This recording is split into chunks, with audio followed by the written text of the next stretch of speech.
Okay, so these questions are not like vignettes or anything. They're just straightforward stuff. These are not reflective of your test questions in a way. I'll explain when we get through them. But basically the first, okay, GnRH is released from what, and what does it target?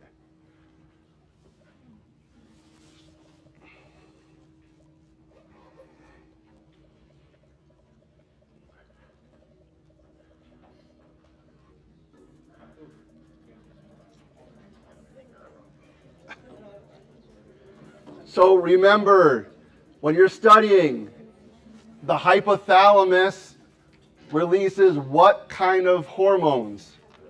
Releasing hormones. So we know right off the bat it's going to be a hypothalamus. GnRH is what hormone? Not growth hormone. Gonadotropin releasing hormone. Okay? What are the only two hormones for the posterior pituitary? ADH and oxytocin. So everything else has to be the anterior one. So if you remember the two are the posterior, you'll know which ones are the anterior ones from there.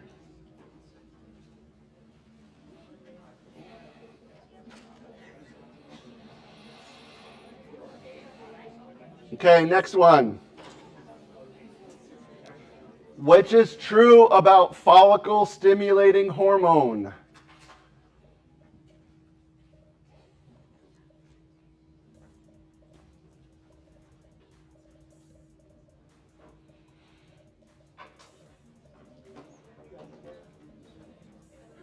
So obviously this question is only referring to males. How do you know? Well, one, spermatogenesis. Women don't do that. Second, testosterone release. Doesn't really happen in females. So yes, follicle stimulating. Okay, in the women, egg maturation. In men, sperm development. Release from the hypothalamus. What is released from the hypothalamus that stimulates FSH to be released? We just did it to the question before. GnRH. So FSH is not from the hypothalamus, it's from the anterior pituitary. Necessary for testosterone release. What hormone responsible for testosterone? LH, luteinizing hormone. And that's what's needed for testosterone. And produced by the interstitial cells. What is produced by your interstitial cells? Find out, because it's going to have to, remember the inhibin, which goes back and shuts off FSH only, which I think is a question. So,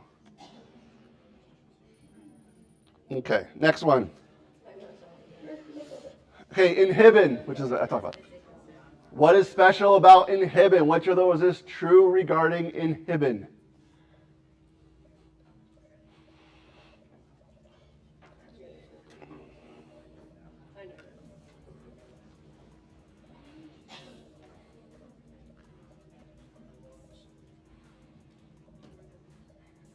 So what is special about inhibin? It only does one thing, and inhibits FSH release only. What inhibits LH release? What is the negative feedback on luteinizing hormone in males? Testosterone. Okay. Inhibits testosterone release? No, inhibin only deals with FSH. No real effect on testosterone. Plays a role in positive feedback of testosterone. Is there a positive feedback for testosterone? No. Every male would be roid raging out like crazy if that was true. So, but what female hormone does have a positive feedback during the menstrual cycles, during the uterine cycle and ovarian cycle? Estrogen has a positive feedback. Remember, with estrogen, it builds up as that follicle is getting more and more mature, has more theca cells because it's getting bigger. Every theca cell that surrounds that follicle makes estrogen. It's going to get built up till the point where it hits threshold. When it hits threshold for that positive feedback, what hormone then comes out? Estrogen causes what to happen in the cycle for females? Estrogen rise causes the luteinizing hormone surge, which then causes what to occur? Egg release, or medically speaking, ovulation. Okay, so that's a positive feedback with estrogen. Testosterone doesn't have that. What are the other positive feedbacks that we've learned about? Estrogen is one on LH. There's two more we learned about. Oxytocin during pregnancy and platelets. Platelets when they start to get aggregated to form a clot and stop bleeding. Okay, where does spermatogenesis occur?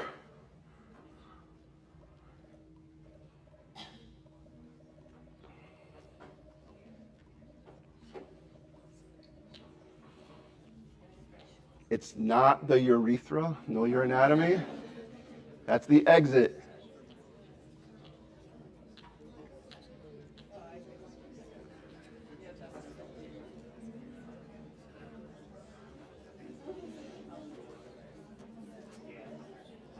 Okay.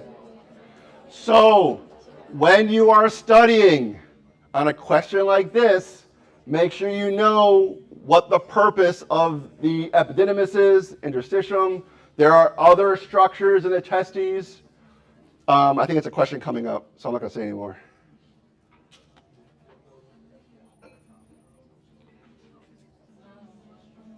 Okay, which structure holds the developing sperm, the maturation of the sperm? Where does it occur?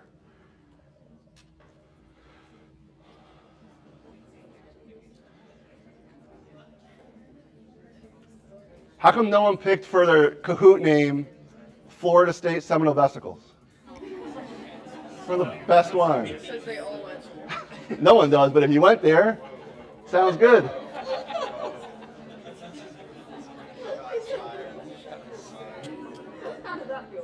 Okay, very good. Epididymis is where the sperm mature. Okay.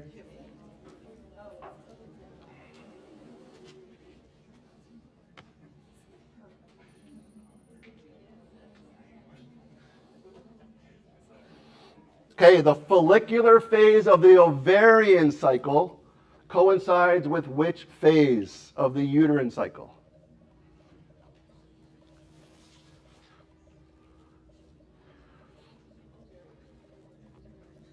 So the follicular phase is what coincides with what phase of the uterine cycle? Put it that way.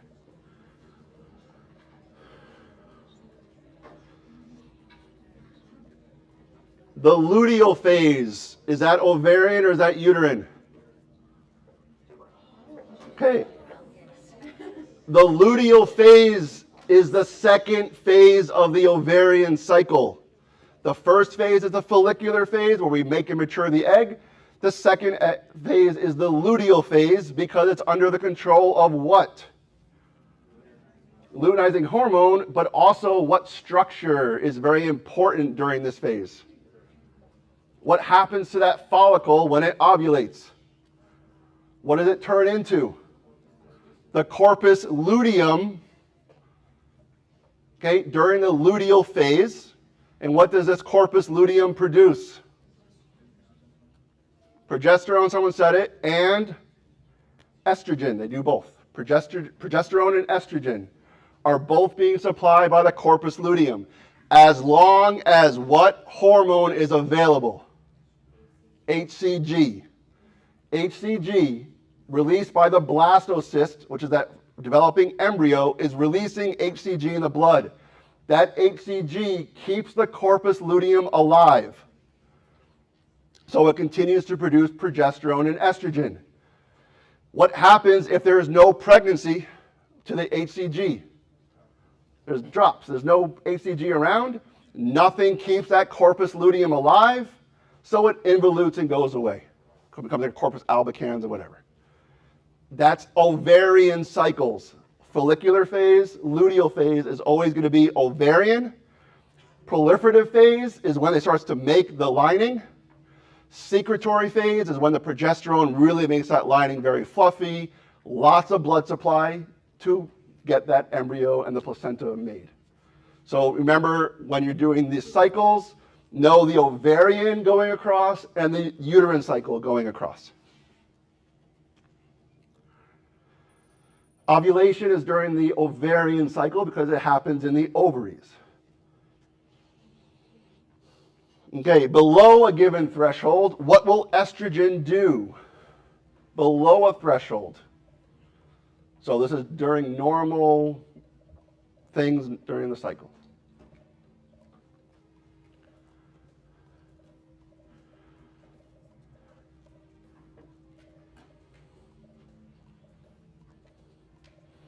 So we talked before about estrogen having that positive feedback as it gets towards a certain point, but when it gets above threshold. But below that threshold, estrogen just has negative feedback on the anterior pituitary.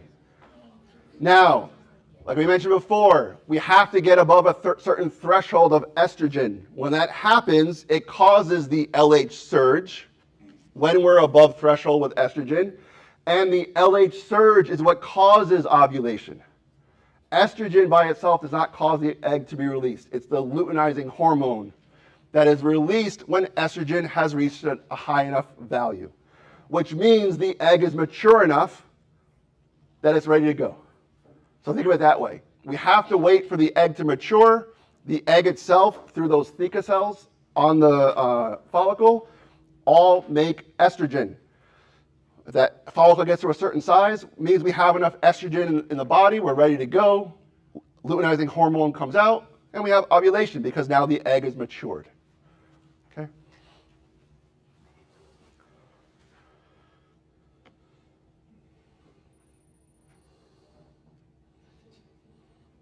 Okay, this, I probably gave the answer already, but ovulation occurs.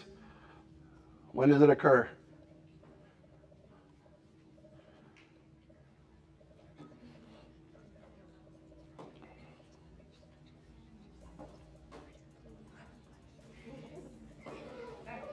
So ovulation occurs on average around day 14. Do not tell your patients day 14 you're fertile because remember, one, sperm can live how many days inside the vagina and the cervix and the uterus? 5 days, okay? And your cycle may be off, so you may miss the window. So it always goes by the LH surge. That causes ovulation. What happens at the end of the luteal phase? It starts all over again. There's no ovulation at the end of the luteal phase. The ovulation begins the luteal phase. And 1 day before menstruation is the same thing as the end of the luteal phase. Because remember, when the corpus luteum starts to die off, there's no more progesterone and estrogen. That lack of progesterone, what does that do to all the vessels in that endometrium lining? Constricts them all. Because there's no more progesterone to keep them open. Remember, during that secretory, the proliferative phase of the uterine cycle, it's making progesterone receptors, waiting for that proliferative phase, or the secretory phase, when progesterone is being released. There is no progesterone anymore. Nothing's binding to the receptors. All those arteries and veins constrict off, and you get menstruation beginning.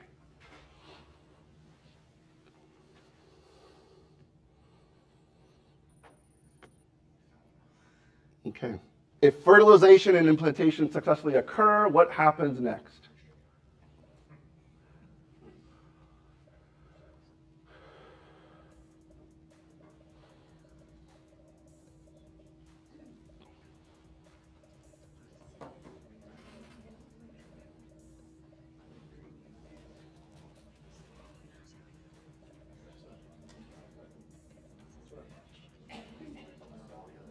So if fertilization and implantation occur, what hormone is going to be released? HCG is going to be released. So therefore the corpus luteum persists. Okay, and continues to produce progesterone. All the other three things means there was no fertilization occurred. So therefore, menses begins, ovulation begins again, and the cycle will continue because there's no pregnancy.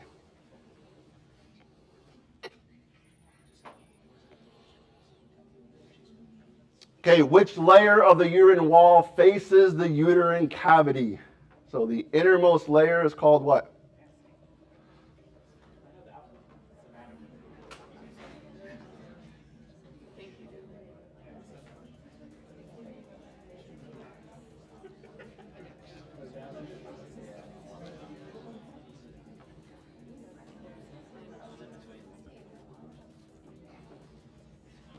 Okay, very good. This is the endometrium.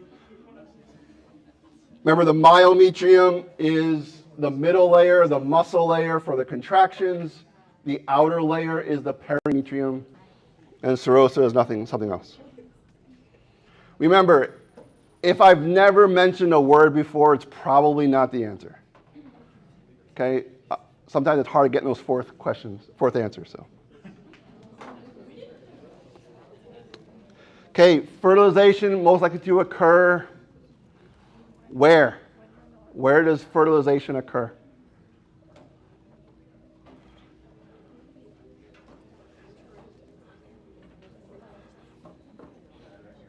So this question is talking about fertilization, not implantation. Okay? Where does fertilization occur?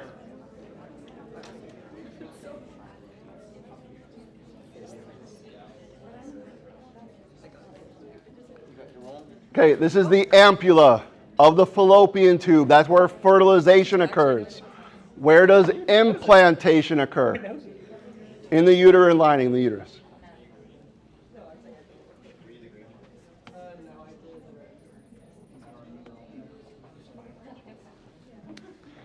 Okay, another FSH question. What does FSH do?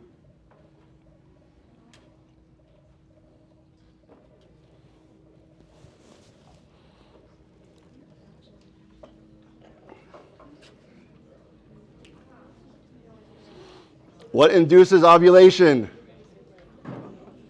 LH. Remember that? LH induces ovulation.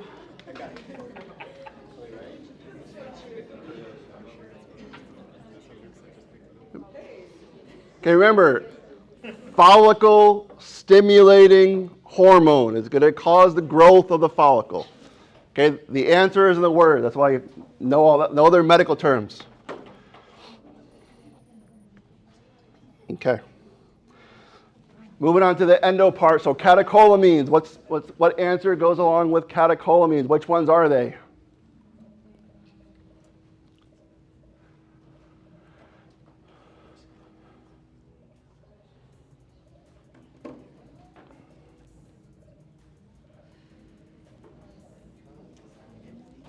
So catecholamines, are they water soluble or fat soluble? Water. Remember, they're amines. Okay. What are the catecholamines? Epi and norepi. Adrenaline and noradrenaline, depending on where you are in the world. Those are the two catecholamines. That's it, just those two. They are released by the adrenal medulla, remember. Our example of steroid hormones, no, they're amines. They're not steroid hormones. Now the last one. Slow response time, but prolonged effect.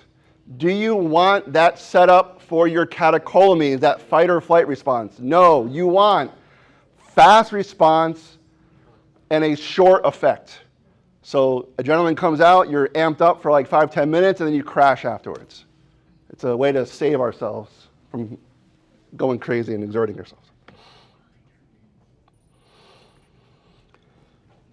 Okay, which of the following statements is true? Let's read them. Peptide hormones are stored on demand. Protein hormones bind directly with the nucleus.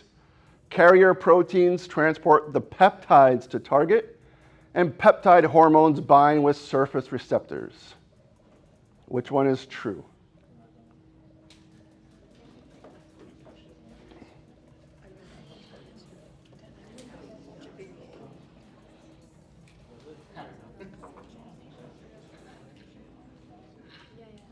Okay. Peptide hormones, amines, they are water soluble or fat soluble? Water. They can't get through the phospholipid bilayer. They need a surface receptors. Okay, they always bind to a surface receptor. Which ones go right through for blue? And the steroids. And thyroid. They go right through that phospholipid bilayer because they are lipid molecules, go right into the nucleus and start all that gene translation and transcription. Peptide hormones are stored on demand? No, they're released on demand. They're always stored. And carrier proteins transport peptides to target. They don't need it. Why? They're water soluble. They can go right into the plasma and go wherever they need to go. Steroids, thyroids are fat soluble. They can't dissolve in the plasma. They're the ones who need those globulins, those carrier proteins to get them through the entire system.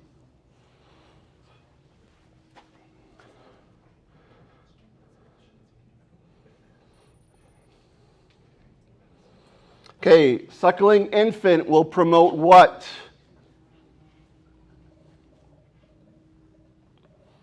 Okay, so the act of nursing, what effect does that have on the body?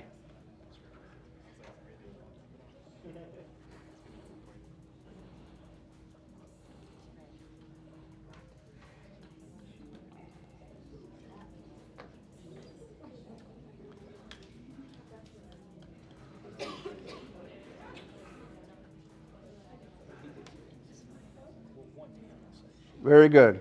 Oxytocin, remember oxytocin is with regards to milk production and letdown. What does the oxytocin do? Letdown. It's the squeeze of those milk ductules, getting the milk to flow. Suckling does nothing to the ADH. I mentioned that ADH because remember, those are the only two hormones from the posterior pituitary. That's why I put those answers in there.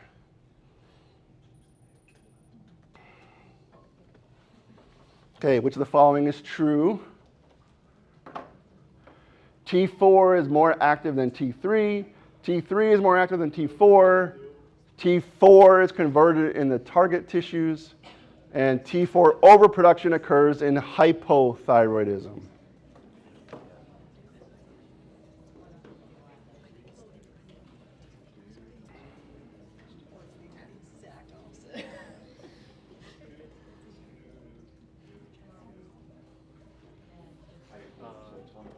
Okay. Now remember with thyroid hormones, of T4 and T3, which one is more quantity? T4 has more concentration in the blood, but which one is more active? T3 is active. The yellow one, T4 is converted to MIT in the target tissues. It's converted to T3 in the target tissues. MIT and DIT you don't need to worry about for your exam, but remember, those are just part of the building blocks on that thyroglobulin molecule that takes the T4 and T3 for the ride. But they get recycled in the thyroid tissue, they don't leave. So T4, there's more of it, but T3 is the active form, and it's converted in the periphery. And the last one, T4 overproduction, that means we have too much thyroid hormone, leads to hyperthyroid, not hypothyroid.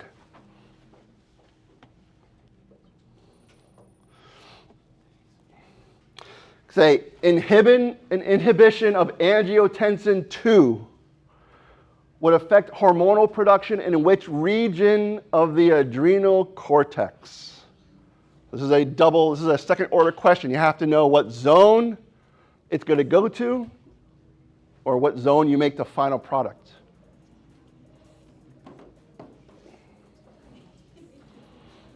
So which one can we get rid of immediately? Medulla, because what are the only two hormones that come out of the medulla? Epi and norepi. So you're left with the other three. And then you got there, it's like a 33% chance. Okay. Make sure when you're studying, you remember which zone produces which hormone. Angiotensin II binds to the receptors in the zona glomerulus. What hormone or what enzyme is there that makes aldosterone? It's in the name. Aldosterone synthase. It's only found in the zona glomerulus, and that's what makes aldosterone. The other ones you got to know. So make sure you study these sections for your exam.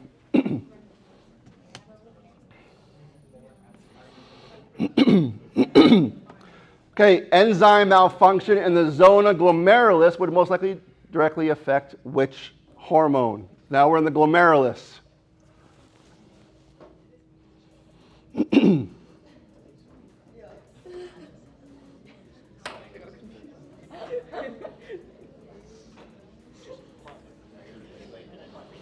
What is DHEA? What kind of androgen? Weak androgen. Okay, and then norepinephrine, we know that only comes from the medulla. So in the adrenal cortex, there's only going to be 3 of them.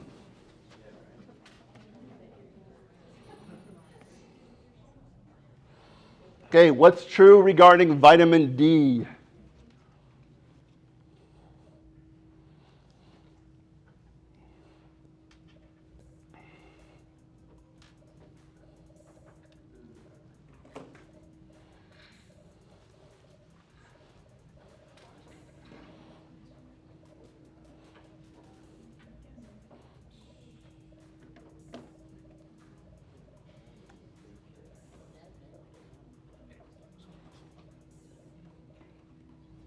Okay. It becomes active. Remember, vitamin D is going to promote calcium to do what? Stay where? In the blood. We want it to stay in the blood. So when calcium levels fall, vitamin D comes out and gets activated to promote what with calcium where? It's going to slow down the breakdown or increase the breakdown of the bone so more calcium comes into the blood. It also increases the absorption and the reabsorption of calcium from the kidney and the intestines. Remember, vitamin D is needed to get that calcium out of the food that you eat. And it promotes increased absorption of calcium in the intestine. That's why you need vitamin D with calcium if you take supplements for calcium. Without the vitamin D, you won't get it in.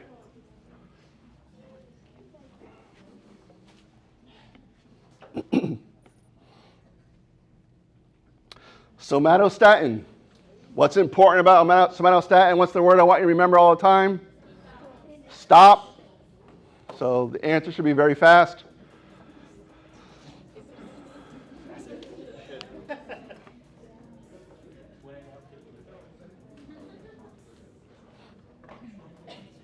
So secreted by the beta cells. What's secreted by the beta cells? Insulin. Works synergistically with glucagon. No, because it's going to stop it. Works synergistically with insulin. No. Inhibits glucose and glucagon secretion. Remember, it stops things.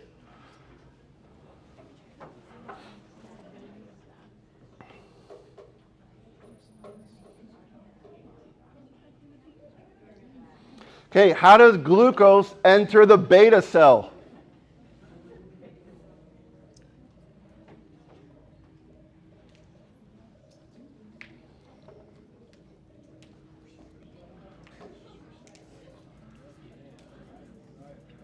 Okay, we're not talking about coming in through the intestines.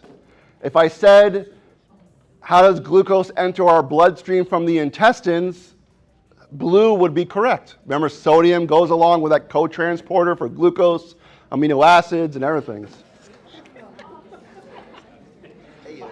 Okay, GLUT4 receptors. Where are they located? Muscle, brain. That's really it. Glucose, remember there's a graph that had a big circle. Passive transport, it just binds and gets in, and then glucose stimulates everything else in that beta cell. Remember, it makes sense. These beta cells have to sense the glucose in the blood. So what more of these glucoses come in, remember what happens next. That glucose goes to the mitochondria to make ATP. That ATP then causes influx of what ion that causes the X potential? What is the normal ion that moves to generate an action potential? Sodium. It's different here. Potassium. Potassium influx causes the depolarization of your beta cells, and then everything else is the same. Calcium voltage gated channels open up, calcium comes in, exocytosis of your insulin, and insulin goes into your bloodstream. What is the other interesting thing about the islets of Langerhans and how those beta cells are and the alpha cells for glucagon, how are they situated? What's on the outside? Alphas are on the outside, betas are all in the middle.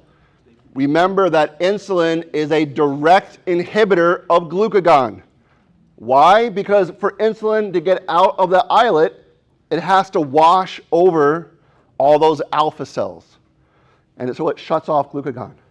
However, during periods of starvation, prolonged fasting, there's no glucose coming in, nothing to tell insulin to be released. Therefore, nothing really unopposes glucagon. So glucagon can come out to help keep your blood sugar levels up.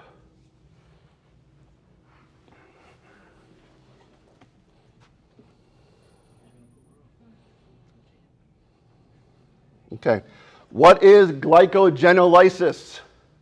So make sure you review all these words and break them down.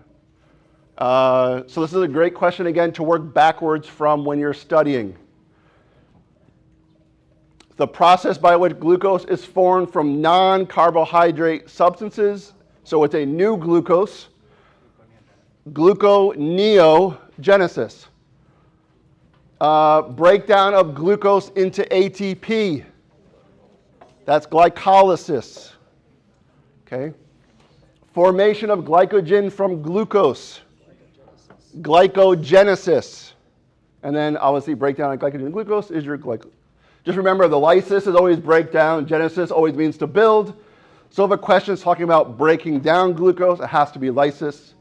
Forming new ones, it has to be genesis.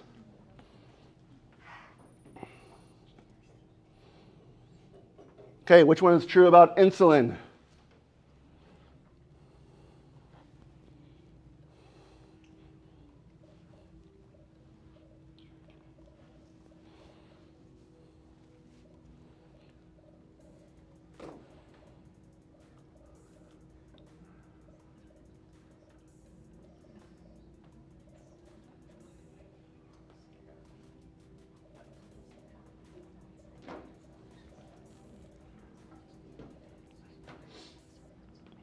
Okay. Promotes storage of glucose as trig. So if you don't use all that carbs that you eat for energy use right off the bat, that glucose floats around, insulin's going to grab it, you're going to store it as fat. That's why people gain weight on carbohydrate-heavy diets when they don't exercise. Okay, all these food pyramid stuff was done when we were like more farming communities. People were active a lot more. They needed those carbohydrates to get through the day. Now we're too sedentary, but we're still eating the same amount of carbohydrates. We're not using them for energy. We got to get rid of the glucose in the blood. We store it as fat. That's why people gain weight.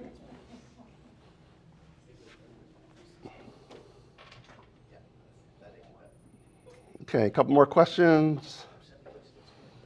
Okay, what does insulin promote? Protein degradation, amino acid release into the bloodstream, protein synthesis, which is the opposite of the red one, so it's got to be one of those two, or movement of K out of the cell. Oh, become smart test takers, guys. Look at the answers. If there are two answers that are opposites of each other, they have to be the answer, unless it's totally unrelated to the question.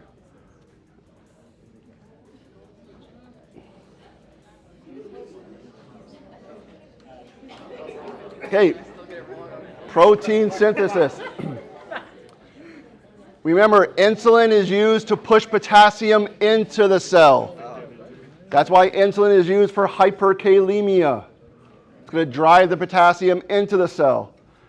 AA release into the bloodstream is the same thing as protein degradation. If you degrade the protein, we build the building blocks of protein are the amino acids. If you break them down, they got to go somewhere. They go into the bloodstream. But we don't want that to happen with insulin, and so the only answer is protein synthesis. Okay, before we go on to the last question, you all get out of here. On your exam, right when clock starts, good luck everyone, start your exam, enter your password, and move on. Take that paper, start writing down hypothalamus, pituitary, target tissue with the feedbacks, if you want. Because remember, this stuff is not hard. It's a lot of hormones, but it's not like renal or cardio where it's like a lot of terms and processes you have to really understand. This is all just straightforward. Hormone gets released for this reason. Where does it go? Where does it target? Know the negative feedback. Okay? Cortisol, when cortisol is released, it has a negative feedback where? Pituitary, hypothalamus. Draw those arrows on your paper. Write those out. Half of your questions will be answered right from those pictures because of feedbacks, what's released from what area, blah, blah, blah. There's only so many questions I can ask on these hormone stuff. Any questions from you guys before we go to the last question? No? Okay, here we go, last question. Okay, dopamine will inhibit which hormone from the anterior pituitary?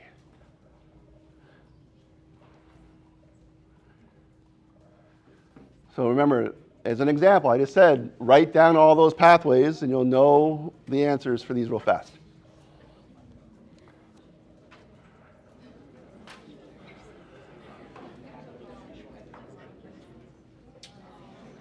Okay, TSH, thyroid stimulating hormone. What's the only thing that's going to cause a negative feedback for TSH? T3, T4, that's it. Growth hormone. That was somatostatin that turns that off.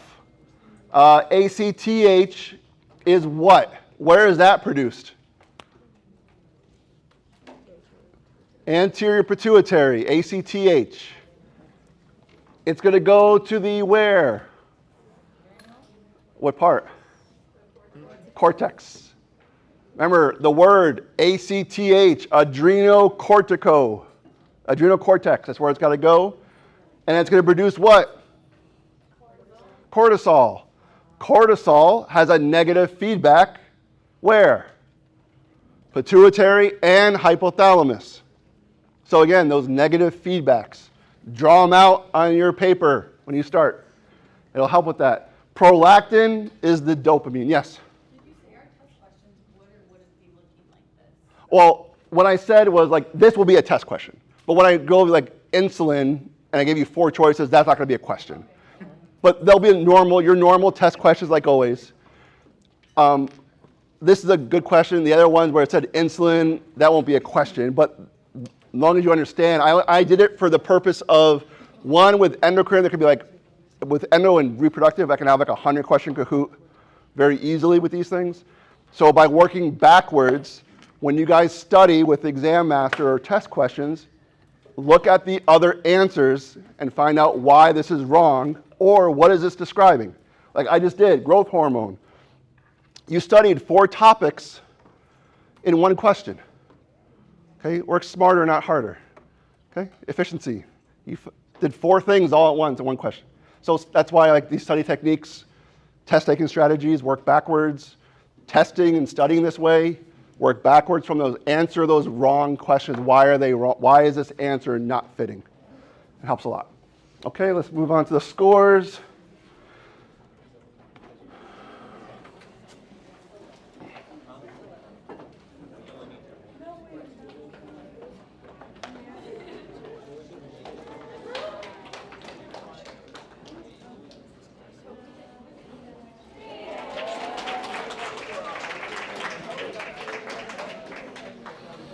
Okay, good luck on Monday. Email me if you have any questions.